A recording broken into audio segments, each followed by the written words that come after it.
Sylvie.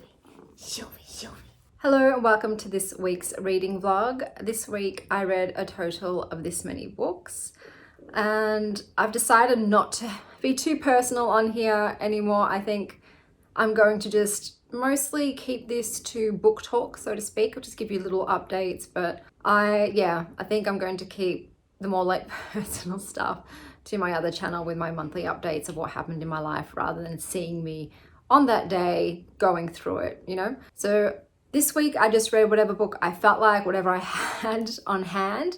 But next week I'm really excited because I am going to be reading books based on the recommendations of Library Thing, which is the second main book account that I use. I use Goodreads and I use Library Thing, and Library Thing has given me thousands of personalized recommendations. I've tried Goodreads recommendations before and I think it's like a 20% success rate. It was pretty bad and I eventually stopped because it's like they ran out of good books to recommend me and they were giving me like the sediment, what was left over at the bottom of the pond. So I'm going to just read from Library Thing and I'm going to try and read a book from each genre that it recommends to me, and I'm actually really bloody excited to do it. So that'll be next week.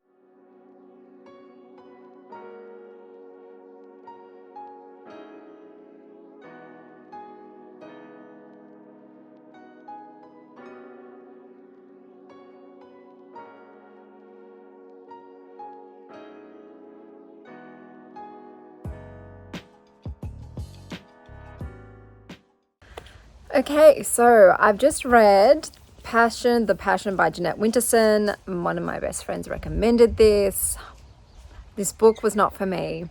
If I were to rate it, I'd probably give it 1.5 stars, but I'm not going to rate it because I can't give a book 1.5 stars that my best friend gave 5 stars. So I'm just going to mark it as read. But for me, it's set during the Napoleonic era, and you've got a soldier in the wars named Henry, and you've got a Venetian woman named Villanelle, and it's supposed to be sort of about the two of them, but the start of the book is just about Henry and his perspective, and that was like the least favorite part of the book. I really didn't like it at all. The writing itself, it's sort of like trying to make every sentence poignant and quotable. And when books do that, it then veers towards try hard to me, and then I end up just not liking any of it, rather than if it was like a sentence here, a sentence there, that really strikes me. Like I said, there were a few sentences that were well written, but when it's all like that, it's just hard to read as well. I was sort of struggling to keep track of what was going on. All of the characters' voices sounded the same. It was just a very bizarre prose style that just wasn't to my tea. The character Villanelle was definitely the best character in the book. She was born with webbed toes, but I don't even really know what the whole point of that was. I thought maybe it's going to be of larger significance, but didn't feel like that. She is bi, so she sleeps with men and women. She goes through a lot in her life, but the way, like I said, the way it's written and the way the characters are voiced, it's just, I feel so removed from it. There was like no connection from me to them, even though they were going through all these harrowing times. It just felt very hazy, dreamlike, bits and pieces coming up and foggy. I can't describe it very well, but there was zero connection for me. And like, this book was about passion and love, but yet there was nothing really like that in this book. The most passionate relationship probably would have been with Villanelle and the married woman, but even that was just so like sort of brief and sped through that I just didn't. There was no building of like anything. It was just onto the next thing, really just like sped through, whizzing past. It's like looking at the landscape out of the window of a bullet train. I'm just seeing glimpses of things. And then the ending was just frustrating. Henry's choice at the end, even though he says he is madly in love with Villanelle, it doesn't make sense. I can't tell you what he does, but I'm just like, why? Why, bro? Why? So this one wasn't for me. So I think it's just, it's a case of just not my style. And that was The Passion. Hello, so let me tell you about the other books that I have read this week so far. So I have also read The Stolen Heir by Holly Black. This is set in the Alfheim world, where previously the Cruel Prince, Jude and Cardan, we're in. So this follows on with Oak, who is Jude's brother, half brother, and his adventures. So he's supposed to be 17, but this reads a bit older, but also not. I gave this 3 stars, and that was pretty much the most I would be giving it. Oak was just not a great character. I didn't really enjoy him. He was a bit bland. He was just that typical charismatic fae creature with, you know, a heart of gold, but a dangerous side. He has like satyr legs, like goat legs and hooves. Now, I just kept thinking the whole time, can you imagine if this guy stepped on your toes? That would be absolutely awful. It just, I don't know, this thing now for books to include characters that have non-human parts. Obviously, Cardan had a tail. A tail, I can sort of get over, same with wings. The hooves, though, was a bit much. I just keep thinking of like, well, you're never going to play footsie in bed, are you? It was a lot. And like satyrs in general, rapey vibes. Like they weren't the greatest of creatures, mythological creatures. So I wasn't really into that. But yeah, Oak as a character, I didn't love him. Tin and the Night, all broody, you know, with messy love life. Didn't love him either. Hyacinth, the prisoner that they tag along, who's got their own motives. Don't know them well enough to really have a feeling. And then you've got Ren or Surin, who was once a changeling child and was taken from her human home to the land of the Fae, where she was told that she would be a queen. She ends up in the Court of Teeth, and it's a horrible, disgusting place. She was basically tortured her entire time that she was there by her so-called parents. That was hard to read about. So it just sort of, you don't really get any of her life there. You just get told about what happened while she was there from her current self, where she's basically living as a homeless person who is sneaking glances at her previous human family. So she's living not the greatest of lives. She's just trying not to be found by her Fae family. A lot has happened. She ends up being captured by Oak and his crew because they need her help, but they sort of take her as their prisoner, even though her and Oak were once childhood friends, and she was always hoped to be betrothed to Oak. So there's a bit of already childhood love for Oak from Surin. And the romance in this was nada for me. I did not buy it at all. There was zero chemistry between them, none at whatsoever. I think Surin could find a better fit for her than Oak as well. There was a lot of obviously deception with them being Fae. So Surin also has her own physical things where she has like shark teeth, basically. You know, there's that. And she's got bluish skin. So it's mostly the shark teeth and the hooves are the big things that stick out here. But this book was just about them going on this quest to give her former mother, Lady Norrin, I think her name was, Melith's heart, because Lady Norrin has stolen Mab's bones and also has Maddox, Oak's father and the adopted father of Jude and her sisters. That's one thing that I hated with The Cruel Prince. Maddox in The Cruel Prince, this is a spoiler for The Cruel Prince, so if you don't want to know, but Maddox slaughtered Jude and her sister's mother, killed her, and then abducted the children back to fairyland where he raised them.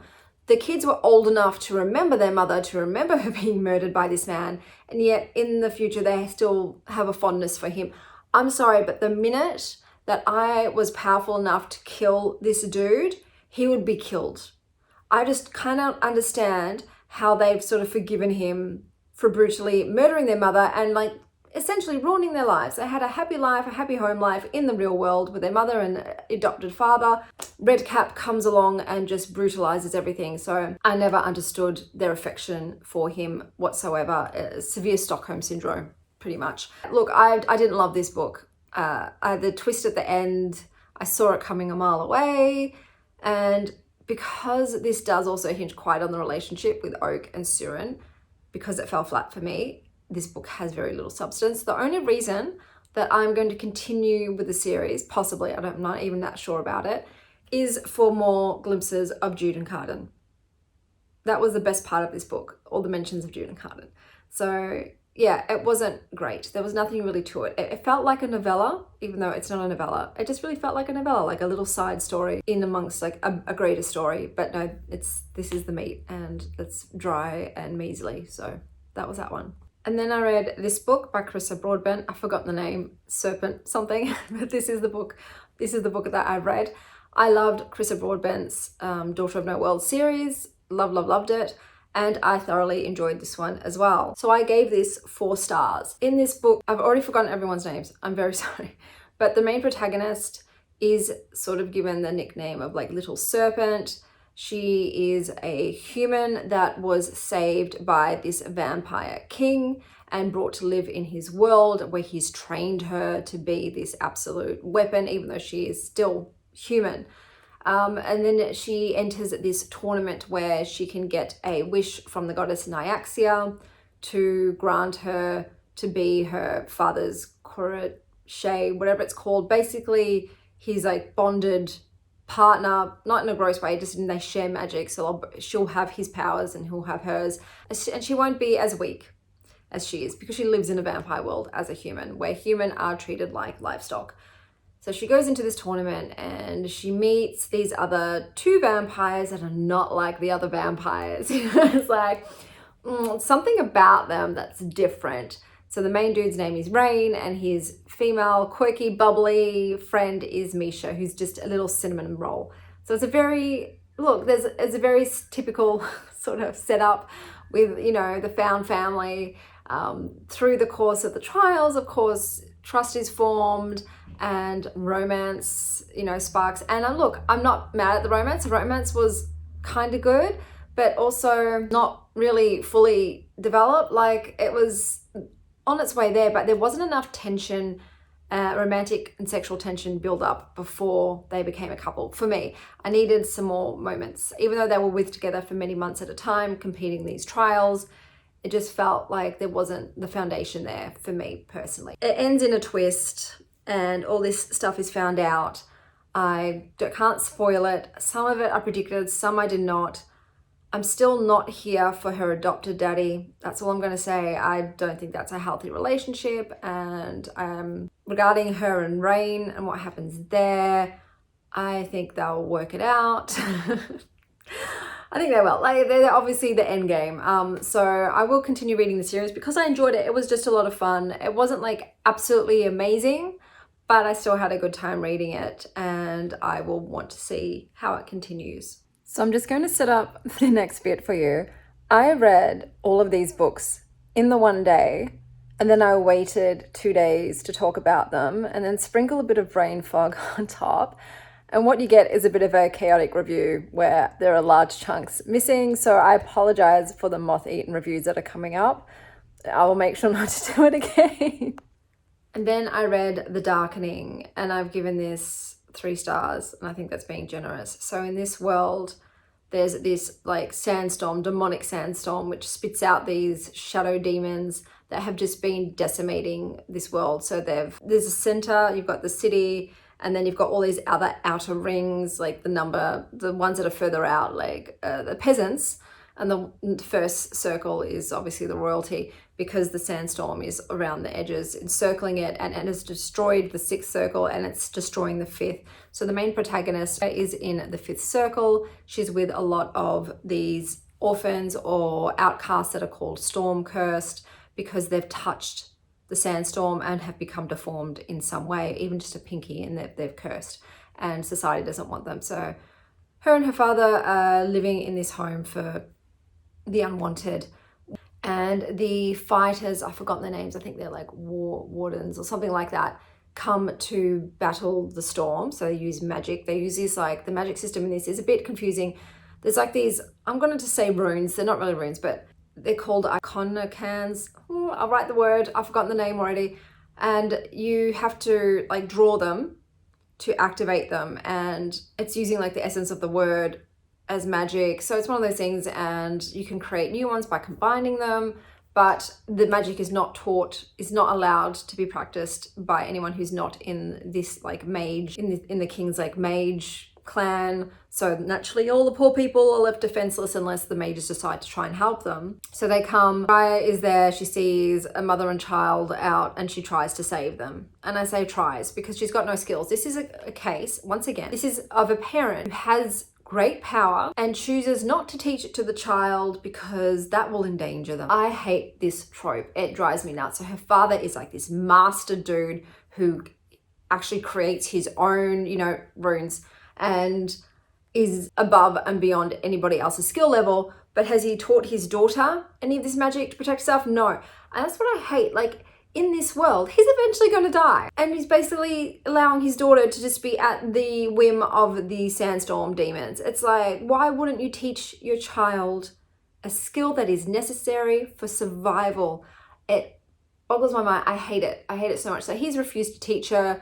She goes out there, a demon tries to kill her naturally, and he has to come out and kill the demon. But by doing so, he's outed himself because it turns out he's a wanted man and he is captured. And then thus begins the story of trying to free her father from the, king's hold. And she infiltrates this mage clan. So you've got these mages, I've forgotten the name. And then you've also got like the King's Guard, I think they're called the Regis. And they're the dodgy dudes. They're like the muscle, they're lethal, they're ruthless. They just do as they're told. They slaughter people willy-nilly.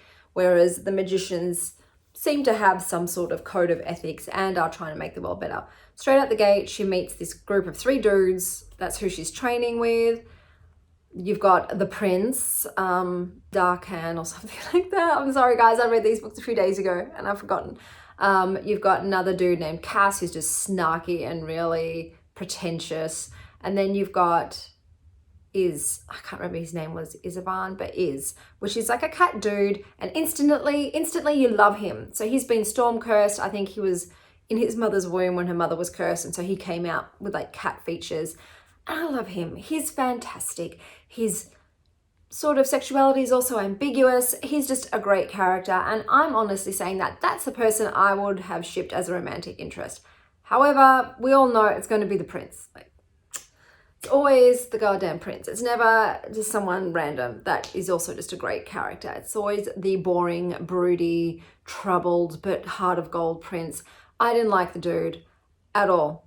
Didn't like him, nothing about him. Once again, their relationship, no.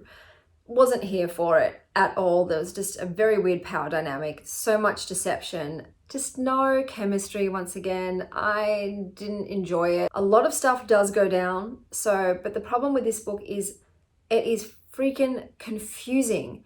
Nothing is really explained. Like why this exists, why the king's power is failing. It's like, oh, they think that something was lost in the power rune that they used to charge the king. And like they sort of explain the storm, but they don't. And there's just so many things that don't make sense to me. And then it just sort of ends and you're just like, but what? I don't understand. And I remember going back and rereading the pages and be like, I don't understand what's happening. What's going on? So it was just very clunky and not well done. That like the premise was really cool, but it just wasn't explained. Please explain. So that's what sucked for me. I'm actually not really that interested to keep on reading. That's the way it is. It's like, even though I would like to see what happens with that's the only character I care about. And I don't care enough to put myself through it again. So like I said, it was really interesting to begin with. And I was like fascinated by the premise, but then all these things happened that I was just like, no. So that was The Darkening. I'm currently reading How to Stop Time by Matt Haig. This is okay. This is a book where there's like eternal beings. It's human beings who, actually, I'm not going to talk about the plot here. I'll talk about the plot when I wrap it up. But so far, look, it's entertaining. Do I love it? No, there's a few things that bother me, but I will talk about it more in my next review.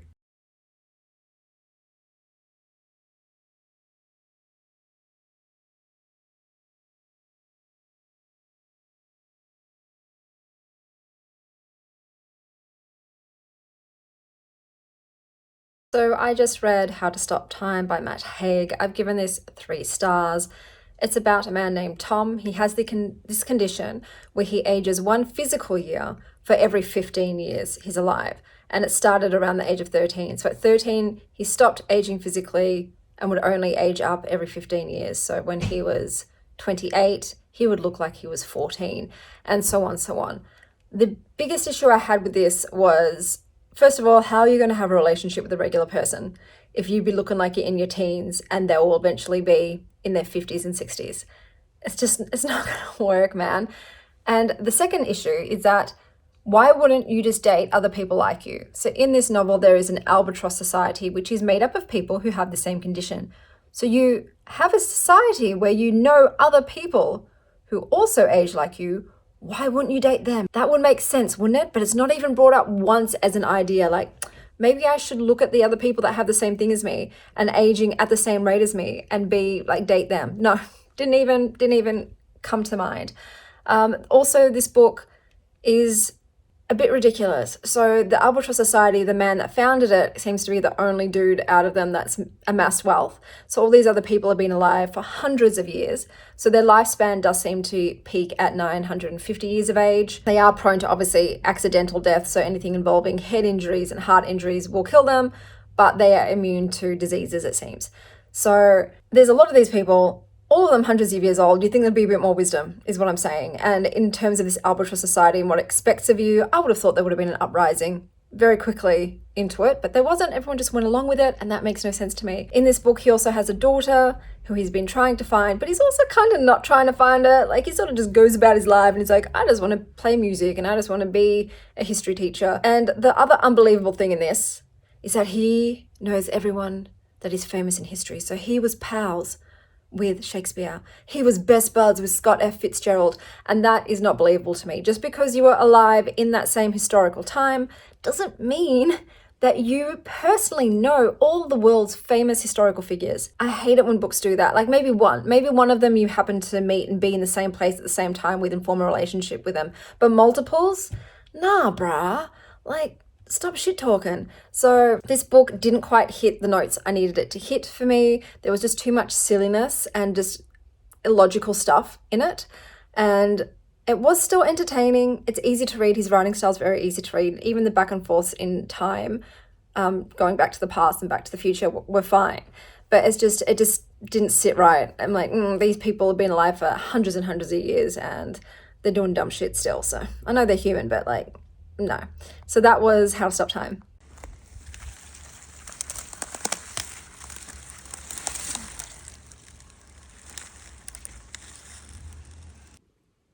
Here's little Sylvie. So I just finished We Spread by Iain Reid. This was read as part of my Wild Ones book club vlog for April. I've given it 3 stars. She's just so bloody cute. Yeah, you go along with Penny, who is elderly, and it seems that she is losing her ability to remember and is also losing like time. She's placed into an aged care facility and her condition just deteriorates rapidly, but there's this element of nefariousness with this aged care facility. There are only 3 other residents, for example, and 2 caretakers, and one of the caretakers, whose name is Shelley, seems dodgy as. So for me, this is where it sort of failed. It'd be interesting enough just to be in the character as they lose their grasp on reality, so to speak, but introducing this other element of maybe the residents actually being used in some kind of freaky experiment. Yeah, because of that factor, the way it ended was very unsatisfying. There are a lot of questions that are not answered. There's no explanation for a lot of things. So that really frustrated me, and yeah, it wasn't what I was hoping it would be. So that's why I've given it 3. It gets 3 because the writing was really easy to read and I did enjoy it. It's a very quick read, so points for that. But in terms of like how it ended, no. In terms of the plot, I don't understand. It got very, very confusing.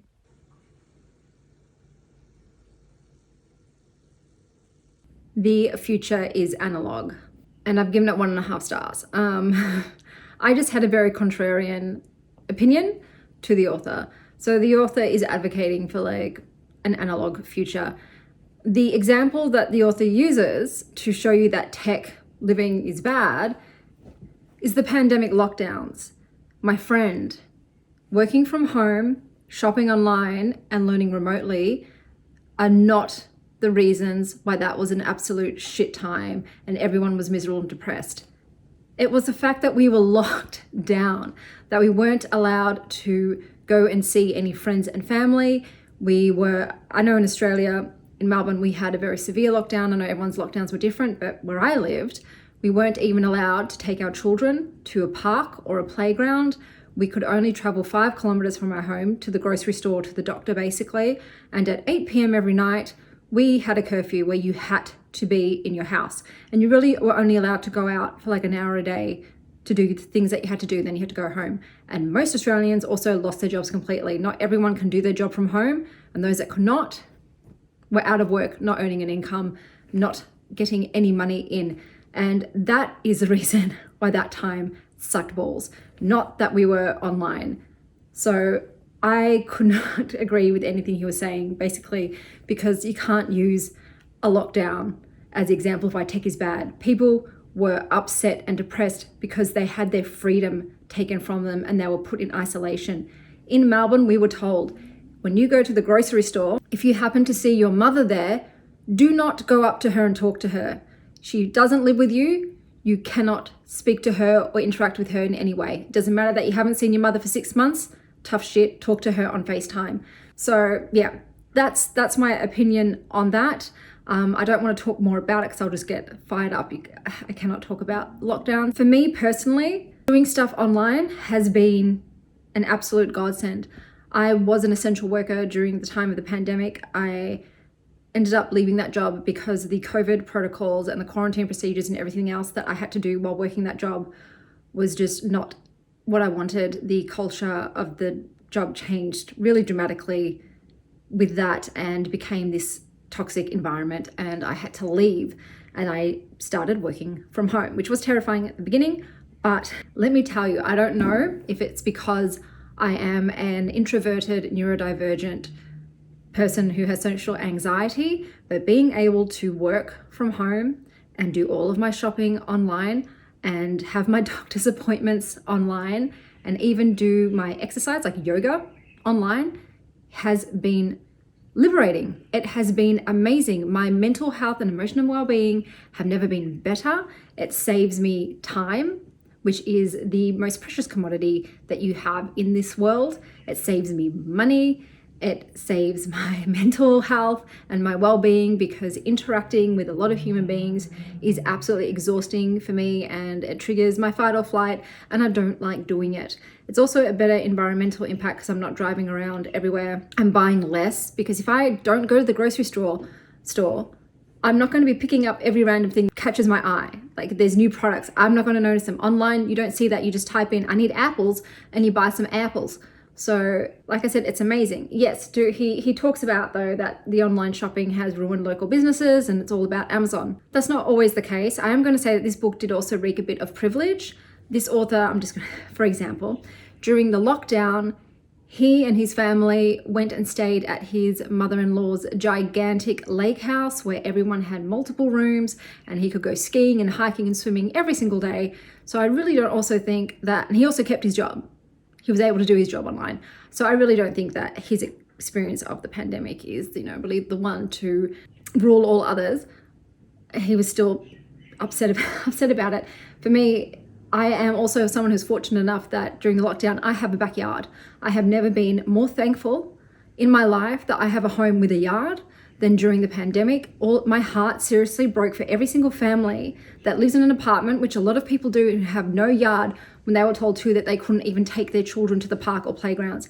That is just absolutely terrifying to me, and I can't imagine how claustrophobic and depressing it was to not even be able to get outside for some outdoor space. So, but as I was saying, he was talking about Amazon being the root of all evils. Look, do I like Jeffrey Bezos and think he's an exemplary human being? No, man, I do not. But some people can only afford to shop at Amazon. They can't afford to buy the same things from somewhere else because they can't afford to pay the difference in price. So to just blatantly demonize one thing, it's like, dude, wake up and realize that for some people, this is their only option. And okay, yes, you, on the other hand, have a high disposable income and can afford to shop locally.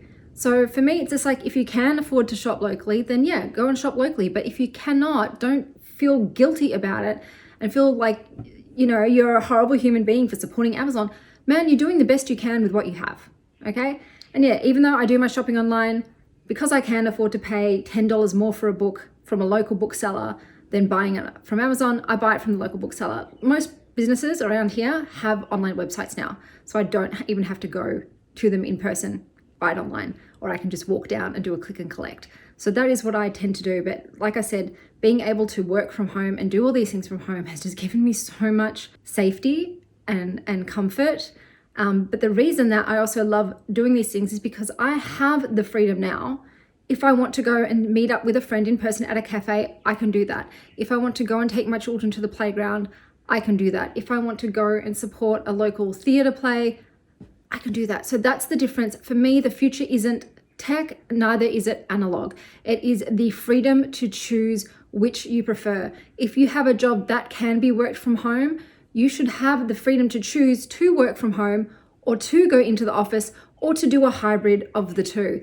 We should be given the choice if the choice is available. And that's the same for everything. If you don't want to go into the university every day, which for me it was like an hour travel, and sometimes you'd be there hanging around for 2 hours between classes. If I had the ability to do my university degree online, you bet your ass I would have done my university degree online, because also it's just so much more efficient. I am freeing up so much more of my time. For instance, the movies, I love to see films. I don't like going to the cinema. One, it's extraordinarily expensive. Two, there's always the issue of driving to go there and finding a car park as well. Three, being around all those people is actually not a fun time for me. It's too much of a sensory overload, and the time that it takes. So going to see a movie at the cinema, driving there, finding a car spot, going in, waiting for the film to start because there's always 30 minutes of previews and ads, waiting for the endings. That's like a 4-hour experience, 4 hours of my life. I can see that same movie streamed on one of the streaming services that I subscribe to and only spend 2 hours. So I give myself an extra 2 hours to go and do something else as well. Like, I don't have to spend 4 hours on one thing that could take me 2. And that's just across the board for everything. So for me, yeah, the future is getting to choose. Go digital where it suits you, go analog where it does not. If you love going to farmers markets, go to farmers markets. If the thought of doing that just brings you anxiety and is incredibly draining, especially for people with chronic illnesses, going to the supermarket would mean that I am drained for hours afterwards. It costs spoons, my man. But doing it online might be like half a spoon. It's just way better for me personally. But yeah, so there's just too much stuff in this book that I'm just like, dude, come on, man. But there was no like sort of thought given to people from different socioeconomic levels. Just none whatsoever. This person came from privilege, lives a privileged life, probably is a middle class or upper middle class, and that really came across in the book. And like I said, using the pandemic as the example of like, this is why a tech future is bad, my dudes. No, bro, no. Not everyone wants to do around the cooler chit chat with their coworkers. You might think that sparks your creativity and gives you ideas, but for people, especially with like social anxiety who are introverted, our brain isn't firing that. We're shutting down. The anxiety, the cortisol is flooding, and there is nothing happening up here except panic and wanting to get away as fast as possible. So different strokes for different folks is what I'm just going to say with this, in my opinion. But yeah, I didn't even like the way it was written either. It was just, everything about it just sort of like rubbed me the wrong way. So would not recommend. I was hoping to get more of like, hey, let's find ways to incorporate more of a bond to nature, to our planet, to community. How can we, get back to those sorts of roots instead of being so alienated and isolated from each other? But this was just a whole like technology bad sort of angle, and everyone must go into the office and must send their children to schools. And that's another thing too. I'm like, having a child too who has severe school refusal and probably would do better with homeschooling. School's also like not the absolute greatest thing in the world just because you hated schooling from home. And I will also say, like, with the pandemic too, remote learning is not homeschooling. I remember my school's agenda for how we should remote learn, and it was Zoom meeting, iPad, Zoom meeting, iPad, Zoom meeting, iPad. And I immediately opted out of that. I'm like, my kid is not going to be coming to 3 Zoom meetings a day. We're not going to be spending the whole day on the iPad. We're going to do what works for us at home. They're still going to learn what they need to learn, but I'm going to teach it in my way that it doesn't involve them sitting at a screen for 6 hours a day. So the remote learning really wasn't like the ideal of how maybe you would homeschool with technology. But the whole thing too, like, yeah, schools in general I don't think are fantastic, and they're very outdated, and they're not very inclusive to all the children's needs or learning styles. So I'm not really a big school advocate either, just because it's easier. I will say, yeah, it is easier as a parent to send my child away all day. And like I said, if I was able to homeschool confidently, I probably would. But, you know, maybe if I had a partner who worked and I could just spend all my time doing that, that would be easier. But like I said, I think everyone should have the option to go to school or to homeschool, to learn online, to learn on campus. Give people the options now. Don't make it that you have to come in no matter what, if that's really not the case. If this person was able to do their job effectively from home, just because we're back in the office now, don't force them to come back if they don't want to. But the same thing, don't force everyone to stay offline if that's not how they thrive personally. Like, let them come back in if that's how they feel that they contribute the most. So that's just my opinion, man. Choice for all. Okay, I will mention one thing. He did pick up on the fact that one of his points was like why homeschooling, remote learning also sucked, was because some families couldn't afford the technology to remote school their children. And that's a big issue in general. And I noticed that too, like every grade 3-year-olds are required to have iPads, and it's a big freaking cost. And I was straight away, I thought too, how can a lot of people afford this? Like, it was a lot for me to have to bite the bullet to buy the iPad for my 7-year-old child when I didn't even have an iPad myself. You know what I mean? It's just like, okay, this is a lot, but I understand that is the way of the future. But if schools and government schools are going to mandate these things, they do have to offer more assistance.